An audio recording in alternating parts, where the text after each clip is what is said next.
right here, the it was posted.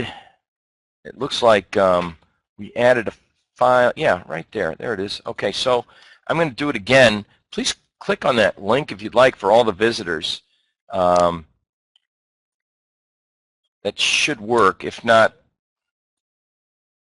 let me know. Everyone should be able to get this sheet downloaded by clicking on the link. If not, the yellow John, the link's not active. All right, so there was a link that was posted, and I think people that come in later might not get the link. So let me see what we can do here.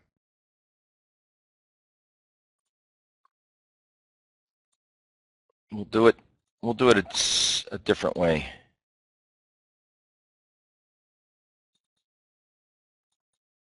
Okay.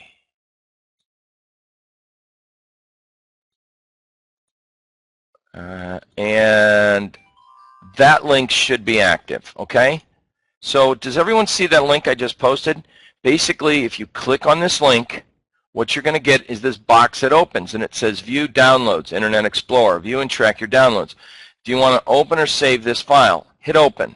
So let's see what happens together. I'm going to hit Open, and all of a sudden a Microsoft Word document, not Excel, not PDF. This is something that everyone should have access to and be open to get right away. All right? What we do is we teach our students, well, generally people will just print this out for the week. This is the weekly one. What we do is we do a weekly and we do a daily sheet to get us focused on potential trades, new changes in the markets, and so this is quite a hefty list. So the first thing that we like to do with the markets in our trading community is start off with a daily positive thought. Trading can, you know, it's always nice to, the best thing to look at a positive thought is to open up your trading account and go through your statement and see if you, as you reconcile any trades that you did, and you look at your P&L, and if it's positive, that's the best thing. To me, that really is a daily positive thought right there, because that's what we're here to do, to accumulate equity and to continue to make money. That's the prime purpose, and make good friends along the way. In the meantime, I think Albert Einstein, today's daily positive thought, in the middle of difficulty lies opportunity. So I think that's pretty sums it up in this market environment. My market thoughts for the week, we had weekly charts generated PPS buy signals, and so to get through this entire list of things, I'm going to explain what this list is. We're going to start from top to bottom. We did generate weekly. You can see if I change to our pages here, and I'm going to go to it, and I'm going to actually give a couple announcements along the way. Tomorrow is Tuesday. Tuesdays is Toss Tuesdays. Thursdays is TradeStation Thursdays, and we use Genesis, my indicator here for the trading room, because it has several incredibly neat features to it, such as every single page that I've created here, JP, all these things, the JP grains, indexes, AD, and OBV. Anyone that has the Genesis package gets every single chart that's on every single page. And we upload my comments, and people can I publish them, and then they can load them. So if I type something up on the chart, or I put a trend line, or I put an annotation, such as if we close underneath this level, this last conditional change, and this particular low matched with that low, a daily close underneath that level gives us a daily low close doji. So if I went over here to page and I hit publish this page, anyone that has the Genesis Lifetime would go up to page, and they would simply load it, and then they would have that on the chart. So let's get moving here, and I'll give you when I talk about this daily sheet right here. All right, so moving forward, the weekly charts generated PPS buy signals. So the green triangle is a buy signal on a weekly chart. We do have intra-week support near the moving averages, which is all the way back down to 55. We've got to be careful for a daily close underneath 65, and if that's the case, then the next major support that I have, forget daily pivots, is all the way back to 51, the weekly moving average, and last week's low, which is way down there, as everyone knows. Let's take a look at the market conditions and the rest of the sheet. We generated a weekly buy signal here on the S&Ps. We generated a weekly buy on the NASDAQ. In fact, somehow my charts got changed. This is the Russell. The Russell had generated a weekly low close doji. The interesting aspect is the small caps actually have the strongest seasonal decline. So it is kind of like the end of the January effect for the Russell, if everyone's heard of the January effect, where you buy small cap, sell blue chip, and it has a very strong seasonal tendency to underperform the rest of the indexes, as you can see here going forward. So on or about the end of April, which we've just concluded, we start to see a seasonal downtrend. What that could mean for the Russell is just a very stalled advance. Don't look for the Russell for leadership going forward. In fact, the opposite is for the NASDAQ. This is one of the best months for several sectors within the NASDAQ, especially internet space technology names. Looking at the New York Stock Exchange Composite Index, we've been in a weekly buy mode, and we had the highest weekly close matched with strong volume and a new breakout high in the advanced decline comparative ratio line. The Dow is lingering. It made a new high close by like $4 the other day for the year. It's virtually, just pressing against a longer term, what we would want to call maybe a flat top type pattern. This is the flat top type pattern. We just don't have, we've had, for the 30 stocks that are in the Dow, we've had an increase in the advanced decline on fairly light volume. So when we look at the markets, we like to look at all the top 5 indices, not only look at the indices themselves, what are the advanced decline analysis, comparative ratio lines looking like? Because most people would say, well, the NASDAQ rallied last week because of the strength in Apple. It's heavily weighted towards one or maybe top 5 names. The NASDAQ 100 is a capitalized weighted index. But as we take a look at the advanced decline, and the real stories unfold, is that a majority of the stocks within this index broke out and made new weekly highs. So while the high close on March 7th, we've not met that level, we did exceed that level for the amount of stocks making new highs.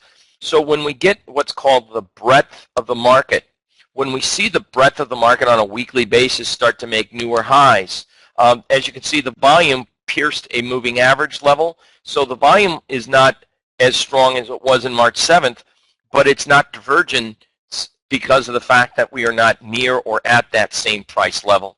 So we did generate a weekly buy. We've got to see if this week, if we pull back into major support around the 35.20 area, if we hold that, it's another 30 handles to the downside. So that's the outlook, and that's the condition that we've been met. So with the weekly analysis from all of last week's move. The funny thing is that with the unemployment report, we've had several unemployment reports that actually have marked tops in the market and reversals. And so the last one that we experienced was this daily chart right here, and we didn't have a very strong reaction. So we really do have almost three peaks into the market here. And of course, we're in this dangerous time frame where we say sell and may go away. Everyone's familiar with that. My inkling is it's sell and may go away, but no one ever said it's the 1st of May. We do have this strong liquidation this after Friday's doji formation. Now we're getting follow through to the downside. We're gonna, if we close, and that's going to be the key, if we close underneath not only the doji, we form a daily low close doji, but we'll have to look to see how do we respect coming back into this 1850. We want to particularly pay attention to the weekly moving average support levels. So today, we've breached the daily support already. There's just, there's just, that's why I said throw the daily numbers out the window. For the month of area of support, It's a little disturbing in the fact that notice that we have a higher high and a lower low. So we're bearish. It's giving us a, I guess you want to call it, it's not bearish as much as it's bullish neutral. Bullish neutral. So we're not expecting the month of May the S&Ps to light the fire, but we could see, you know, if S&Ps wanted to breach this high, we could possibly see the S&Ps finish this time period going into June with about a 3.5%, a 4% move from a year-to-date perspective.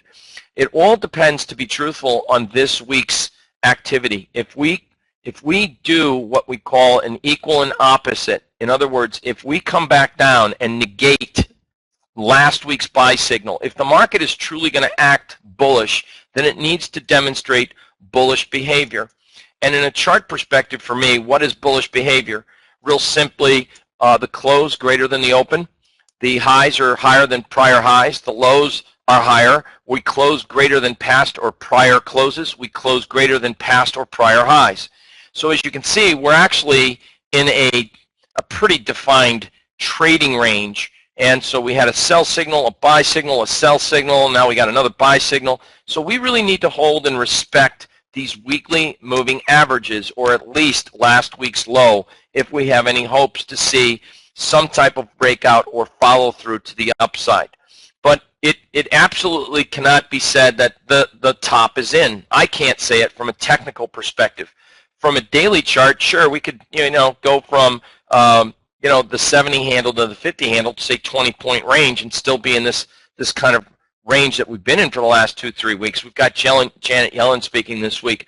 When I look at the volume as measured by on-balance volume indicator here, as it did break out to new highs over the last couple weeks, and when I look at the accumulation via the advanced decline comparative ratio line breaking out, making newer highs last week, it's a very difficult story to say let's get short. It's going to be two-sided trading, and I think that until we break out and close over this generated average of highs, not this last peak high, but the generated average of highs, which comes in approximately above this doji high around this 82 area. That's going to be the one that, if we can close above the 82 and get some more volume behind it, folks, I'm really thinking that we could see, believe it or not, we've had this little discussion the other day, I'm thinking we could see possibly as high as the 920 level in the S&Ps before the end of the June expiration. So I think if anything, what I see in the market is more sector rotation, and that's what is going to maybe drive the market. In the near term, a daily close underneath Monday's low is going to, without a doubt, give us maybe a couple days sell-off, and we'll see how it respects and responds to the support down here near the weekly moving averages. So everyone be aware of that. So I just wanted to go through and share with you that if you take a look at the weekly analysis, the weekly breadth, the weekly volume, the weekly chart patterns, it makes it a difficult story to say let's get short. So let's take a look at our sheets here real quick. And that's why I had the weekly charts generated buy signals in the ES, NQ, and YM. The NICE has been on a weekly buy mode. The TIF has been in a weekly sell mode. Last week formed a doji at quarterly pivot support, though, in the TIF. So let me show you as we look at this market. And I change this to quarterly pivot support. Here's the quarterly pivot support in the Russell. The advanced decline analysis on a daily chart does not suggest that even here, until we break these low levels, these swing lows in our advanced decline analysis, until we break those levels, I can't really say that the Russell is going to completely erode to zero, right? What I can say is that it is seasonally weak. It just suggests that the market may not see any significant rallies. So I think the seasonal event of the Russell being as weak it is this time of year, we have to respect the fact that the advanced decline does not say let's get heavily short this market. If anything, spread traders may sell Russell and maybe buy blue chip against it as a spread relationship. And that's something I think may be prevalent in the market, as I explain in just a minute. The overall economy, and looking at some of the markets this week, I looked at some buy signals, what came up on our list. There is signs of recovery. Most home builder stocks, Pulte, D.H. Horton, Toll, Lennar, those are all top-end home builders. They all generated buy signals, and the RWO, which is a global real estate ETF, it surged to a new 52-week closing high on strong volume. Let me go through that with you real quick. So it is my job here to say, okay, when do we throw the baby and the bathwater out the window and get heavily short this market? When is it going to completely cave? And you know, for me, when I look at Pulte Home Group, when I'm talking about a daily buy signal, the market's kind of basing out. It had some fairly decent volume here on a daily basis. When I take a look at Lennar, I don't like to look at just one stock in a group. I like to look at a bunch of stocks in that group to say, okay, if you only look at one or two names, perhaps one or two names, you know, they're doing best, and it just shows that the sector's not firing on all cylinders.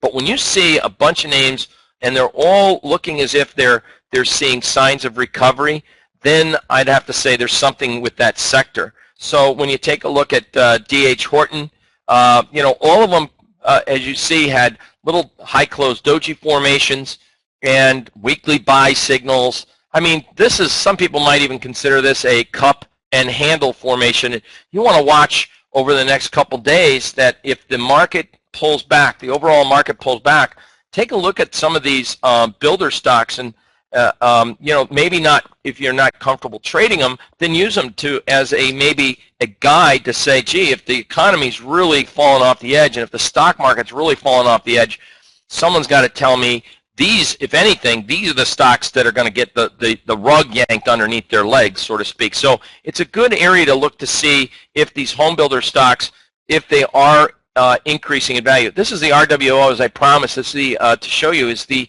Dow Jones Global Real Estate ETF. I mean, really, it does have a seasonal tendency to move lower, but we have a very strong reading in the on-balance volume versus looking at volume histogram. I like to compare the difference between the volume histogram and the on-balance volume, because many traders are often fooled by the direction of the volume histogram bars, right? It truly is, if the market's moving up, the on-balance volume in this day and age is a little bit more of an accurate reading of a health of a trend of the market. Is the trend going up with an increase in volume? You know, if you looked at this, for example, the volume histogram here, you would say, well, the rally is going up on weak volume. And then you'd say, well, but the on-balance volume is moving up, trending with prices. So what was more reliable? It's obviously the on-balance volume indicator time and time again. We had a new breakout high in price matched with on-balance volume, and we are near a resistance. So what this might suggest is we have maybe another week or two to the upside, or we're going to see a pause in the market. But again, this is another sector of the market I think you can utilize if we do get into a sell mode, if you do get into a PPS sell mode as we enter a seasonally weak period of time. It lasts going into approximately June, but it's defying seasonals, and the technicals are outweighing the seasonals. So there's something going on within the global real estate market right now, and I think it warrants to pay attention to. Looking at consumer financing, you know, we have more people employed according to the government's report, the Labor Department, and of course, you know, they did have a revision upward. This is Capital One Financial. And Capital One, COF, it's, you've seen the commercials, what's in your wallet today. You know, it has actually been defying gravity to some of its counterparts. You know, you take a look at maybe a MasterCard, you take a look at your Visa, you take a look at American Express, right? They all look relatively healthy, and that's a pretty good sign. We've got to see if the consumers are still spending money. I also like DFS, which is Discover Financial. Discover has had this nice little trend. It did get a pullback.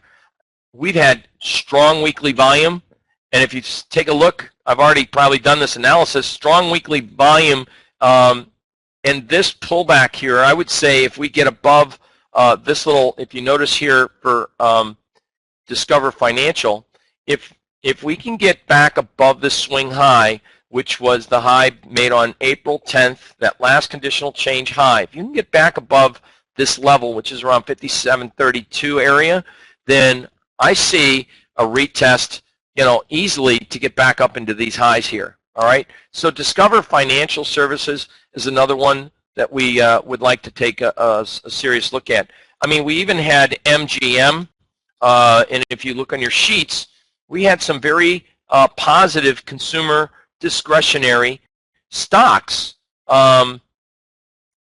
which, looking at, besides consumer financing, we had consumer discretionary stocks, anything from MGM, and I understand that Wynn and everyone came up with a reasonable excuse of saying that Macau is doing well. Well, MGM has decent exposure to Macau, but not greater than Wynn, for example, but they certainly are seeing an upsurge in volume. This was a weekly high close doji, so any, if it was maybe too much of a surge to the upside on MGM, so any weakness, pullback here, I think it warrants taking a look at MGM.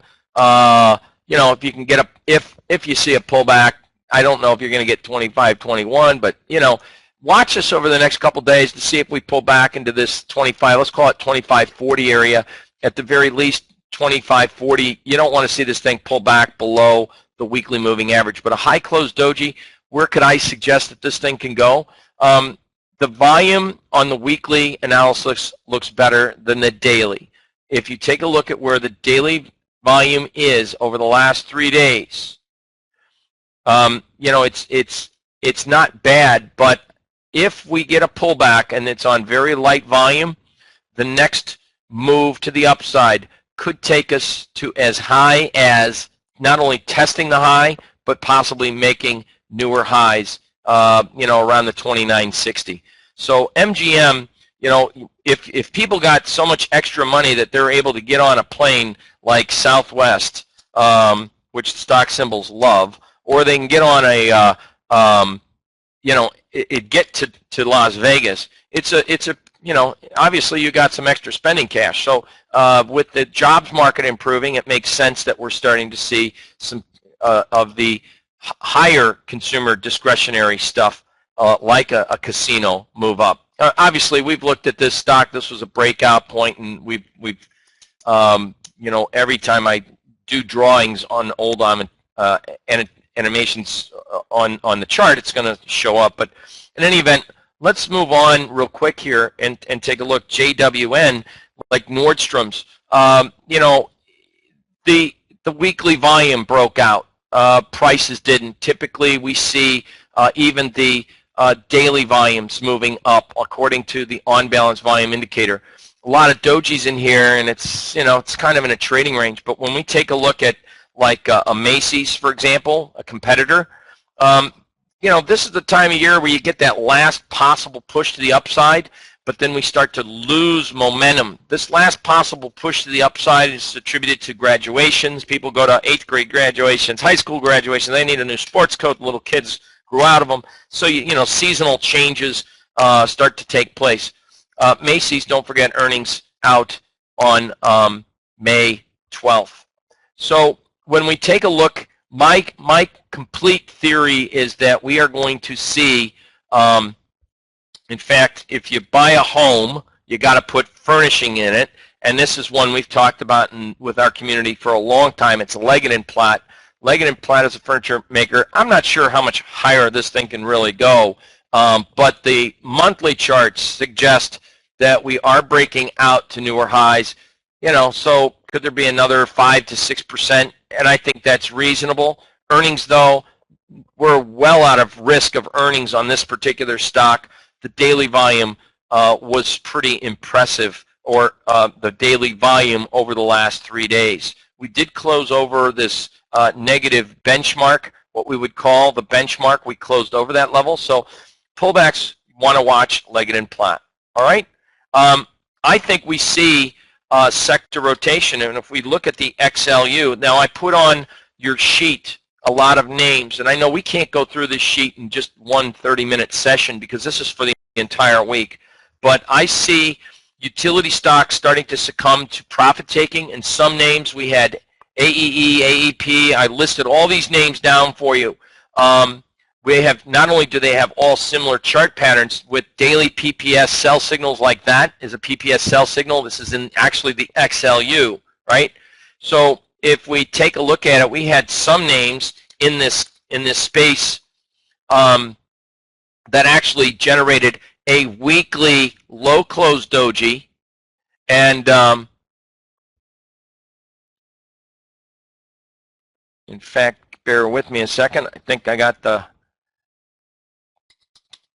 TEG. There we go. There we go. Multi-utility. So not only did we get this engulfing, we've got this low close doji on the daily chart. We could take a complete look at like XEL. You could take a look at Duke Energy.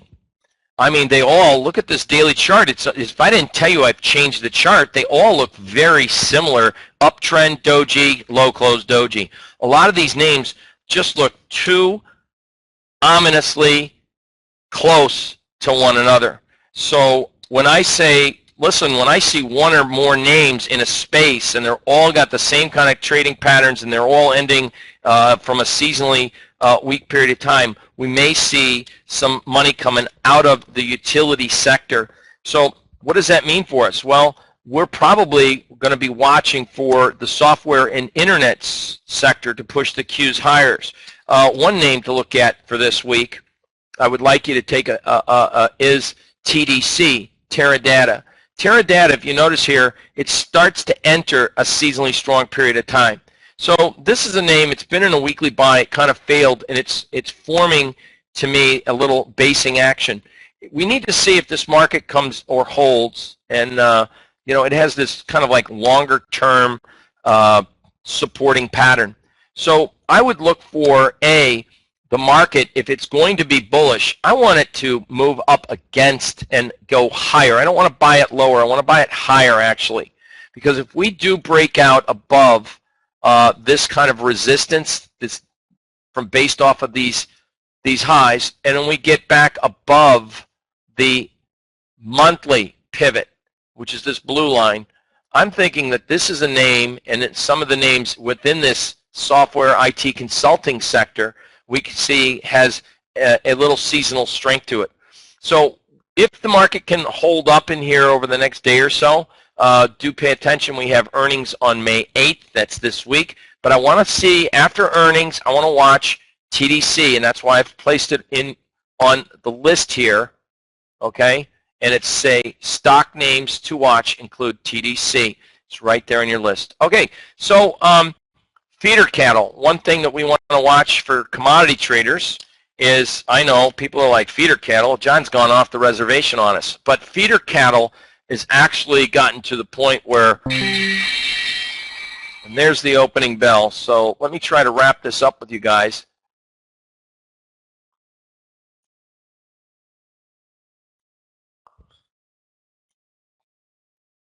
All right, so feeder cattle, what are we watching for? We're watching for this big, notice that the whole trend has, look at the daily ranges, all right?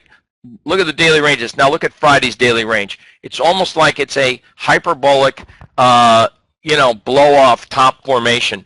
So I'm looking at this market for signs of a reversal or a pause. So if you're looking to trade, watch feeder cattle, and I think from the short side, Friday's activity, that type of trading pattern, almost like a blow-off top. So we may have seen or witnessed a seasonal high in feeder cattle. You may want to keep an eye on that. I have Dollar Tree. Now this would be a swing trade. We'd look for a pullback. You can split the fills on Dollar Tree, DLTR. It's in that consumer space. Why do I look at Dollar Tree? Well, first off, we made a weekly high close doji. So if it kind of pulls back, this is also, look at the seasonal trend of this one. It's in a seasonally strong period of time, and earnings it's not until 522. So we can kind of trade this if it pulls back into the support area. It's kind of a low risk. Another way to trade this market is, unfortunately, wait for a breakout above Friday's high. If it does give you a breakout above Friday's high, then, we've done a nice, you started to break out of this little downtrend line that it's established. And Dollar Tree, the daily volume, as we started to melt down, it stalled. So we have some, it looks like more accumulation rather than distribution as we enter a seasonally strong period of time. So for Dollar Tree, I mean, that was just one that came up on the screen. The Japanese yen, we've got, it's 97.18, excuse me, with a 96.81 stop. That would be for the day. Bean oil, that's another day trade. If it says swing, it's swing. If it says day, it's day. Gold, forget gold. We had, it's already taken off. As a gold trade, we had a daily high close doji and a weekly doji. On the ES, if we got, we'll get a daily last conditional change breakout above 1882.5. You get a daily close above 1882.5. That's going to be I think the maker's mark that we see an ascent to test the 19 to the 1920 handle, believe it or not. On the other side of the coin, if we close on a daily basis below 1866, now we got to monitor whether we're going to see 1850, 1840, or taking a look at these AD readings and the volume on the sell-off. But again, I think what we are going to be seeing and what is happening is more of a sector rotational correction that I see. Last week we talked about a potential top, and we see in the energy space like ConocoPhillips, CVX, Exxon, those names start to reverse, and those are also in your sheets that we created. So reports and events, this is what we have to look forward to. ISM non-manufacturing's at 10 a.m. The TD IMX index out at 12:30, not a big deal, but I think the one that everyone's going to really be focused on, don't forget we have China's unemployment at 145 Wednesday, but the one we're going to be focused on is Janet Yellen in front of the hot seat in the Senate and Senate Banking Committee, both on Wednesday and Thursday. So just keep your eyes peeled on that. Other than that, here's your earnings for the week. Before the bell stands for B. After the bell is A. So these are all the stock symbols for the week that are coming out.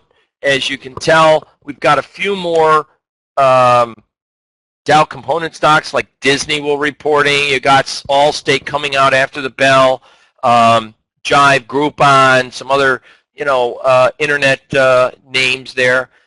Sam Adams, TAP, for example, Duke Energy, Devon Energy, Cognizant Technology. So we do have not only is it energy names out this week, but we also have mixed. Priceline comes out. Everyone will be looking at Priceline. It's very hard to option. Sarepta Therapeutics comes out on Thursday. We have Regeneron. So we have some core and not so popular biotech names coming out. So there's your list of NVIDIA after the bell on Thursday. So there's our list of events, earnings for the week. All right, and so that can give you plenty of time to kind of check your homework to find out what do these stocks look like the day before earnings. Just start typing up some of these names. Just if you're not familiar with some of them, like Dish Networks, we all know who that is. If you're not familiar with these, Monster Beverage, Jazz Pharmaceutical, Jamba Juice. Would I trade Jamba Juice? No, but I'd like to hear what they have to say, and maybe that stock could give us a clue in the restaurant business. Then you have communication, SATS, which is the competitor to Dish Network. And then we've got what I've listed here for our May seasonal sectors. GDX. GDX is a strong seasonal sector in May, and some of the names that we see in GDX. So AngloGold, some of the gold miners which formed the doji, high close doji pattern. You'll probably see some, as you can tell, you have a mild uptrend this month in GDX. All right. a mild uptrend. So at the very least, if you think that this is an area that you can obviously see the uptrend, the seasonal trend there. So some of the names in your gold, you've got Hecla, HL, Newmont. I mean, the list just goes on and on. What you want to do is look for the one stock that has the best volume associated with the move. Hecla is only a $3 stock. I don't know what would expect, but its name just popped off the top of my head. Newmont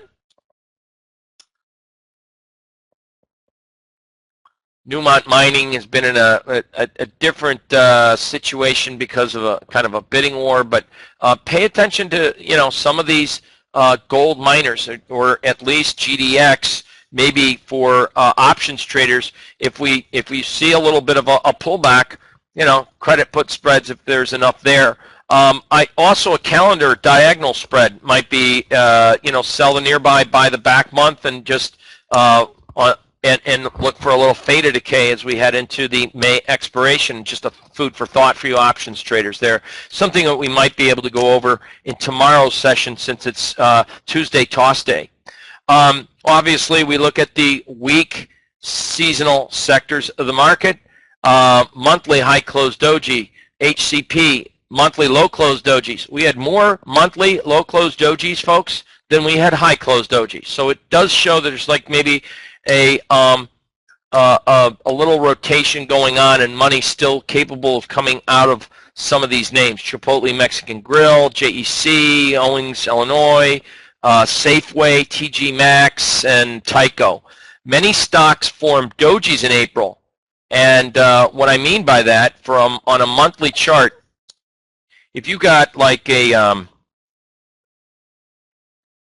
let's take a look at Oxy.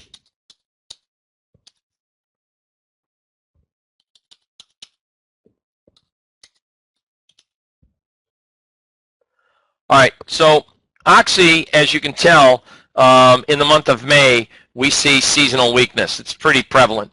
Oxy, we were warning last week. In last week's, if you weren't here, you can go back and just download the document in the Documents tab. But we were talking about selling and looking for a correction coming in the XLE. So part of this sector rotation that we see, looking at XLE, and you take a look at XLE, and you look at the OIH, we're pressed up against some important monthly pivot numbers. And then when we take a look at like Exxon,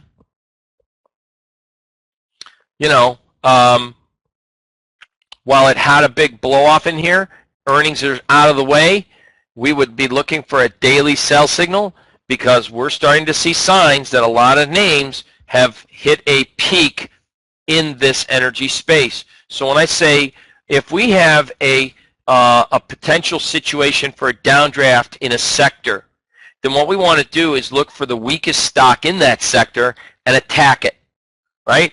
Like the flu. And what I mean by that is, if the sector is going to roll over and you're going to see stocks decline, the stronger names are going to hold up. They're not going to go down as much. So stronger stocks would be like a reading on a trend up. A stronger stock would be a trend up with strong volume. A weak stock would be kind of like this. You take a look at an Occidental Petroleum and you say, there is no volume associated with this mild rally on either histogram or on balance volume. This is a monthly chart. That's a daily chart, and the monthly pattern looks like the daily pattern, sideways, and the price isn't going anywhere. So we had 2 months of back-to-back dojis. This is Occidental Petroleum. I mean, if it's entering a seasonally weak period of time, I think we reduce the risk that a market's going to break out and go substantially higher. There's always that risk, but there's a strong probability that the market's going to go down, not up. So Oxy is one of the weakest names in this list. Okay. So that would why we had, for example, if we take a look at EIX, the utility stock, last month, like I said, the monthly chart produced a doji. All of a sudden, you get a low close doji on a monthly basis. I mean, it takes a lot to get a low close doji on a monthly basis. Last time we had one was over here, and we did see it decline. The market gave you one here, popped up to the moving average, and then stayed in a range for a couple months. So looking at this market as we enter a seasonally weak period of time, there's a lot of error between price and moving average, at least a pause in the utility space. So I just wanted to bring that to your attention. We did a lot of extensive work in this because it's the beginning of the month, to be honest with you. So weekly signals, high close dojis, ADP, Allstate, which we have earnings, Cintas, Dollar Tree, which I like from that perspective as a swing trade, HCN, ACP, and then low close dojis, there they are. We had 63 new daily PPS buy signals on Friday, according to my scans, and 25 PPS sell signals. So it shows that there's more stocks going up than down. And if I take a look at my one other scan that we've got here that I think is important to share, if I go through here and say, okay, how do I read this market? Well, how many stocks in the S&P 500 are above their 10-day moving average? It's 289. How many stocks are above their 20-day? It's 325. So we need to see those numbers come down. How many stocks are above their 50-day moving average? 294. Well, a lot more stocks are above all their moving averages. And we take a look at the 52-week highs. Look at this. 176 names are near 52-week highs. How many are starting to come near 52-week lows? Not many. So what I'm suggesting is that there's possibly money frothy sectors that enter seasonally weak period of time. There's a strong possibility we see money coming off the table there, and then there's some other names that we see a possibility of supporting, as I've posted in this week's sheets. So I think that number one, we have a lot to digest for this week, and for all of those visitors, I hope that would conclude our planning and scanning. I know I went a little over, but there was just a lot to talk about this week, and we'll talk every day as we see opportunities and we see stocks or trades populate according to our indicators. So with that said, I'm going to stop the recording, and I will make this available to everybody that wanted to review what we went over and how we looked at things. So, and in addition, if you guys would like to stick around, I got one more announcement for everybody. We are going to be, according to my schedule, if you go to Person's Planet, the home page here, all right, if you go to the home page under seminars, we are going to do it. If there's anyone in Las Vegas, it's not posted yet. It's not posted yet, but we will be in Las Vegas on May 29th. So if anyone would like to come see me, have questions in person, we'll get you the information. Just call our office and the number, or send us an email. And the number is 561-655-1881. And I'm going to hit send. You can call our office and say, hey, I live in Vegas, send me details. Or just shoot us an email at info@personsplanet.com saying, hey, I'd like to hear more about this May event, May 29th. It's May 29th, all right? Next, in LA, if you are going to be in Los Angeles, June 15th and 16th, this is exciting. It's near the Los Angeles airport. It's a 2-day event. I'll be trading live. It's for those that have never seen me before, this would be an exciting time. It's $239 until the cutoff date, which is in about 2 weeks. So we'll send out more information on that. It's $239 for the 2 days, which is, you know, for newbies that are just coming into the game. This is going to be exciting for everybody. Then next, last but not least, I'd like to make mention, there's still, if you'd like, we were at the Oasis of the Seas. It's one of the largest cruise liners at Royal Caribbean, and we've taken it several times. We're going to the Eastern Caribbean. We're going on the Eastern Caribbean. It's called Trading Mentorship at Sea. You just can click on that. You can see we're going to St. Thomas, St. Martin's, the Bahamas, and we teach. And if you're if you use TradeStation, we're going to have TradeStation guys on there with us. So it's going to be a great event. So then, last but not least, the folks at we're doing another cruise in Europe, the inaugural Traders Cruise, and it's myself and three constituents that I call friends. I know Larry McMillan very well. His wife Janet plays golf with my wife. I've been out of the golf game for a while. Linda, of course, everyone knows Linda, and of course John Bollinger. John's, we've crossed paths many times over the last decade, and him and his wife Dorit will be there, and of course Linda's husband, Damon Pavlos. I've known Damon for probably 25 years. So it's going to be a great event, a lot of good information, great information on this inaugural cruise, but it's in Europe. So anyway, those are our events that are coming out that people have been asking for. And Steve, I'm not going to the Las Vegas Money Show this year. It just couldn't get it in the schedule there. We had a couple things, a baptism for a new grandson in Chicago last week. I had surgery on a torn rotator cuff after getting hit by a car back in February. Many of you know that already.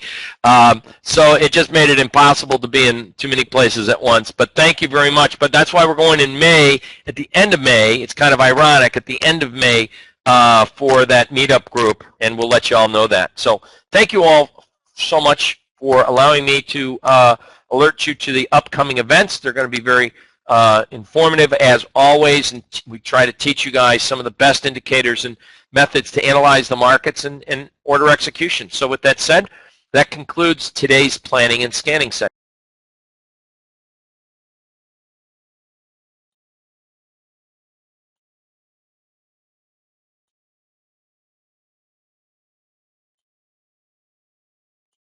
Now, for those that are interested, before everyone starts leaving, because everyone's got things to do, and I understand that, tomorrow morning, because we have an open house here. All right? You're welcome, Jerry. Thank you. And I'm not sure if I missed a few questions. They are the only ones that can afford beef. Larry Bradley says, thanks for the surveys of visitors. I didn't understand that.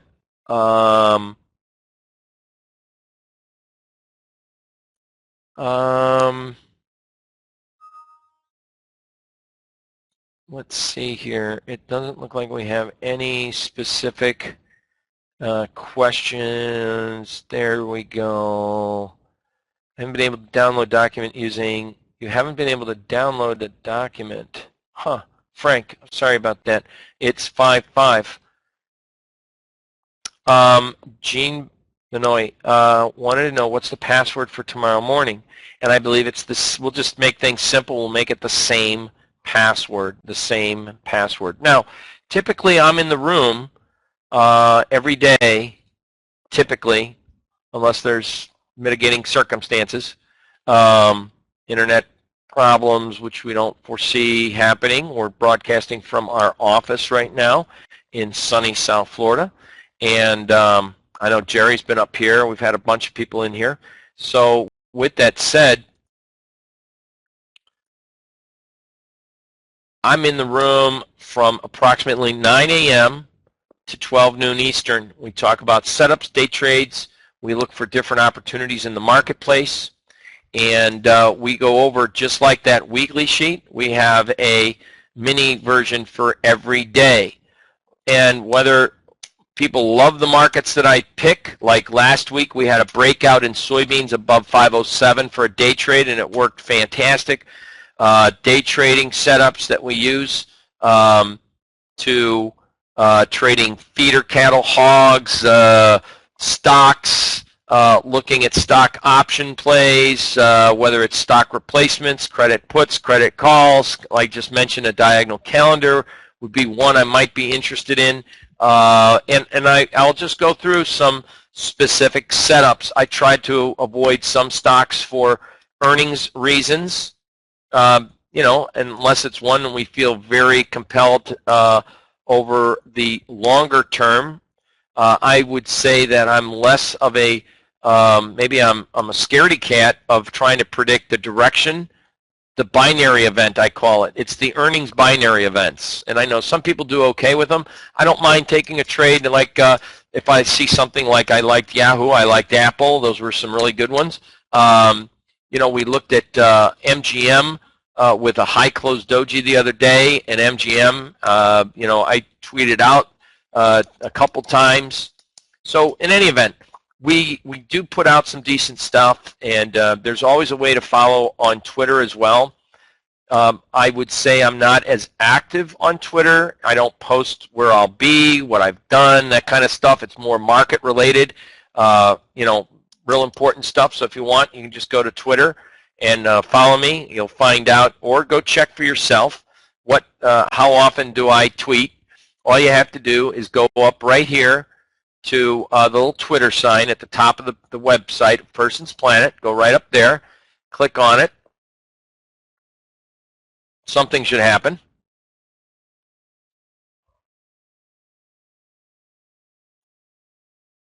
There it is. And so basically you could see how often and what we talk about. Time for a seasonal change. Actually, typically enter a week period in May. Look at ETF Doug. Just waiting for the trigger to pull. That was April 29th. So, we've talked about some of these seasonal setups, and you can see none of this says, gee, join me in Timbuktu. It's, or gee, I got to stub my toe. No, this is all pretty much straightforward information. So you can just go over there and hit follow, and you'll get emails, okay? So, or tweets, excuse me. And it'll send the tweets out by email. One last thing for our for lifetime users of Genesis, we go up to the pages here for multi-time.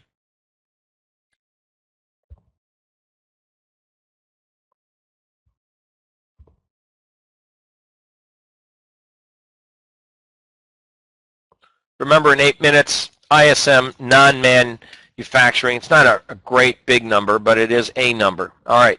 So one of the things that we had last week was we had a corn trade, and it didn't materialize, unfortunately. We wanted to be as a day trade last week. We had this big decline. We were looking for a pullback, and the market opened, and now this is a little goofy here, but we were looking to sell on a retracement for Friday. This was on our sheets for Friday. That would have been our risk, and of course the market never pulled back. It gave us a sell signal, just never pulled back. So we would delete that from our listing because that trade has passed. So looking at the Japanese yen, looking at the British pound, I kept the pound up because as a swing trade, I still am interested to see if this pound breaks. From a seasonal perspective, it also loses its strength, and we want to see it break down below 774 in the pound. The lean hog, you want to continue to look for hogs have a tendency of moving lower. We just broke that last conditional change, and so therefore we'll probably see a move back to test at least the 120, 120 and a half area.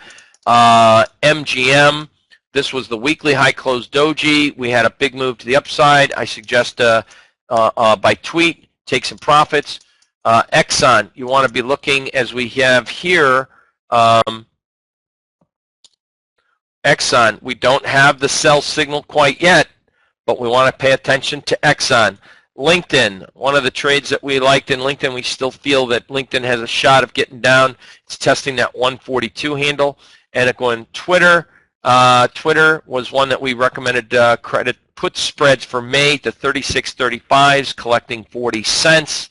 That was another trade. So nothing really changed. And then Doug, I'm still waiting for a hammer at monthly and weekly pivots. So we just had that hammer formation, but no follow through. So these are kind of like the things that we will put up a day trade on some commodities. We'll put up position trades or swing trades that we see fit for some of our stocks that I scan for, and some opportunities that are coming up. So that's the page that anytime I make these type of annotation or typewritten or saying these are the levels, and I go to page and I hit publish, anyone that has the lifetime downloads those pages. Last but not least, I'd like to just go through, and I know this isn't a part of the recording, but this is on, and I like to look at this from if we are entering a seasonally weak or entering a seasonally strong period of time, this is my relative strength spread page, okay? There's two pages that I really like to focus in on, number one, and that's my relative strength that I've created here. And since, as you can see, since April 21st, we can scale this to any time in history. I want to see where, you know, and so this is April 14th, and I'm going to scale this all the way back since the beginning of April.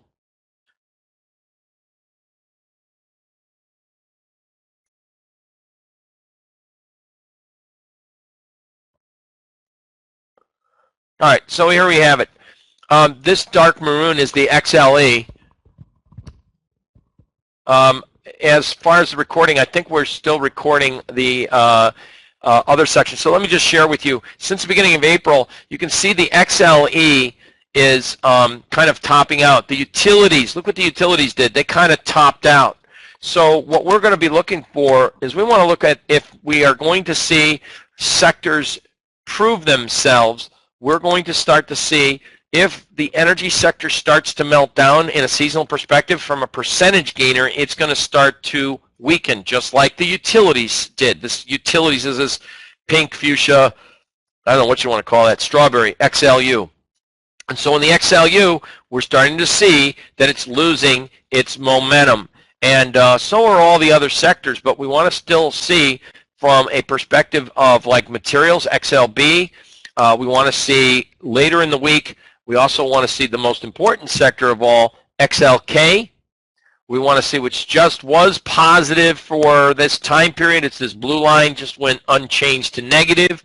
And we also want to see the SOX, which is this purple, which is negative right now. We want to see some of those names start to outperform. So from a relative strength, if it's seasonally weak, we see this line go down. If it's seasonally strong, we see that line go up. That confirms, this confirms that we are seeing one sector rotating positive versus a negative rotation, and it confirms our seasonal thesis or theme. This is here the Spider Q spread chart that I have up. Typically when this black line moves higher, the stock market moves up. Obviously, it's been happening since 2012. Down below, and this is the actual relationship, sometimes we get the NASDAQ in red from a percentage. This isn't price, this is percentage. As you can see, black is above red, and then sometimes we get red above black. So the technology space has been overpowering the S&Ps. So with that said, we're looking to see if we can continue to see that gap widen. So we want to see the S&Ps maybe not move up as much as the NASDAQ going forward. That's why we've got our eye on this. Down below is McClellan Oscillator, and this is a daily chart. And as you can see, you know, we're more like neutral, and we do have maybe the ability to move a little lower going here on a daily basis. So that's why I say we got to watch to see what this daily low close doji might do and see how we respond if the market gets down to that 1850, 1840 level this week, as we still haven't ruled out a trading range. From a weekly perspective, the McClellan Oscillator, I mean, this is kind of spooky, right? It's actually nearing a zone where the market typically bottoms out. So from a weekly perspective, we're there. So I can't get, I mean, that to me, if I wanted to get ultimately bearish, I'd want to see the McClellan Oscillator, you know, with significantly higher readings. I'd want to see the weekly McClellan Oscillator up here. I wouldn't want to see the McClellan Oscillator get down here where it's near time frames of when it makes bottoms. So that's why I'd have to say I've got several different indicators, several different technical tools that are non-correlated that are indicating to me that the absolute top is still not in. It just means that we're, as I said last week's theme, two-sided trading, and we will be looking to add to a very tiny Q position. It's extremely tiny, but we need to break out and close in the Qs, and I'm going to give you that level to walk away with. You guys can focus on this because I see at least a 3% move in the Qs coming by July, and already we're at 69, so here, you know, this 10 o'clock report came out. It's a nothing, nothing, nothing. All right, so here we are in the markets, which typically in a bull market, we open lower, trade higher. The market's not important how the market opens as much as it is how the market closes. So let me, as I promised, let me get this last chart up here, new chart. Go to the Qs. And so for those that have to run, I just wanted to leave this daily chart with you, because this is the line in the sand that we feel the market's had a very hard time. It's already been marked many times. So it's actually the close, the high of April 10th. April 10th, notice that we have not yet been capable of closing above that high. We've traded above that high, but notice the characteristics of every time the market trades near that level. It sells off, opens higher, closes lower, trades higher, closes under it. We haven't had a momentum breakout above that line in the sand. It's a very important level. This is what we call a last conditional change candle, and it's really kept the market in the Qs or the NASDAQ at bay, along with a lot of other names. So I feel that if we do get that breakout, and this little recovery action over here was met with some very strong accumulation in volume. So if we do get that daily close over that level, I say at the very least a 3% move is warranted. Does it make new highs in the Qs? No, but it could get us back into, you know, this level around 90.5 or so. So, you know, what would a 3% move mean if it happened by just from that daily close breakout? Well, what 3% move? I think that's where you kind of start looking at what type of strategy would you like to be in. Right now, we bought it just in anticipation, a very small position, and we're waiting to add to the position with confirmation on a close above that, let's call it 87.90 level, and then I'm expecting to see a possibly 3% move. All right, that concludes today's planning and scanning in its entirety, and we will be back here tomorrow if you would like, for our pre-session from 9 to 9:30. And again, it is an open house to kind of see what we do and how we do things here. It's not just about day trading the futures. When the futures don't give us a lot to do in the E-mini S&Ps, I might look for some gold trades. I'll look for looking at knob spreads, which we've talked about. We'll look at the bonds themselves, which Friday afternoon I did a very extensive analysis on bonds. I think bonds is going to be the next, in the next 12 to 18 months. I'm sure everyone else has figured this out too. Bonds are going to be probably one of the biggest wealth creators, I feel, as a market reversal. Just as the economy gains strength, interest rates start to rise, it's going to be time to look at key reversals in the bonds. And I'm not looking for a move back to like 130. I'm talking about a move maybe down to 110, 108, somewhere in that handle. And if you figure about, a 25-point move in the bonds, one lot is $25,000. That's a huge move. So any event, one can start to, we will be focused heavily on that as the weeks and days and months go by. And I think it's one that I don't think has gone away by any stretch of the imagination, but it has been fairly tricky. It's been fairly tricky because, people scratch their heads and said, if the Fed is reducing their exposure to buying bonds, then why are they even still at 136 or 135? They probably should be, already at 125, you would figure, But there is a seasonal demand for bonds, and we see pension funds buying bonds. We see retirees. We see a change of wealth management as people retire. They move funds from pensions into bond assets. As the older you get, the less exposure you should have to stocks is the theme. Anyway, thank you all very much, and we will see you here. I'll be here for the rest of the morning till 12 Eastern, and tomorrow morning we kick it off all over again with a daily sheet rather than our weekly sheet. And I hope you enjoyed today's session, and keep that sheet. If you you should be able to be able to print that out. We have a very good friend, and Sonia Irwin, Sonia is part of our team. She's a student, so she's not an employee by any stretch, so treat her with the utmost kindness. She's amazing. Her husband, Doc, great people. out of Georgia. Real good traders, so if you have questions, Sonia can be here also to answer any questions. And, you know, if anyone had any questions, we got a bunch of students in here that would love to help out. We got Andy Wyant and Bill McKee, and I think anyone else would probably say, you know, what my goal here is to really enhance people's trading and enhance how they analyze the markets to become the best analyst. And also, I feel if you're a better analyst, you can become a better trader. You know what to look for. And if you have better application of education, I've taken people who are only looking at day trade S&Ps to looking at option positions in stocks and vice versa. So I would like to say that my goal, first and foremost, is to see everyone succeed in the markets and to share with you my 30-plus years of experience. So in any event,